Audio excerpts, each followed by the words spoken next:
not what's your problem, but what's been heavy for a long time. What do you do when you feel unsafe? What does your body do when life gets too loud? What's your first instinct when someone gets close? What's the story you tell yourself when you mess up?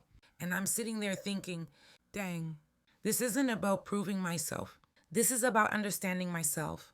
Then they started mapping patterns out loud. They didn't say it with judgment. They said it like somebody describing the weather. They reflected back things I had never put into coherent sentences. How I learned to survive by controlling everything I could. How my nervous system stays on alert even when nothing is happening. How I became independent because depending on people felt dangerous. How I carry grief like a house I never moved out of. How I confuse peace with boredom because chaos was familiar. How my body reacts before my mind even catches up. And I'm listening and my eyes start burning because I'm realizing I wasn't flawed. I was formed.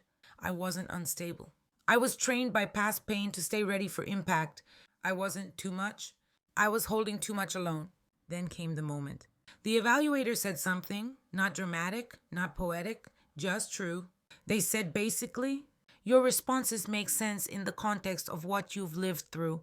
And I swear to you, something inside me broke open. Not in a collapsing way, in a releasing way, because nobody had ever said that to me before. Nobody had ever looked at my coping and called it logical. Nobody had ever connected the dots for me without blaming me for the dots. And right there, I felt it in my whole body. Oh, this makes sense now. The way I love, the way I fear, the way I shut down, the way I overthink, the way I stay on edge, the way I fight for people who barely fight for themselves, the way my body carries stress like it's a full-time job. It wasn't random. It was a system, a survival system. And the wild part,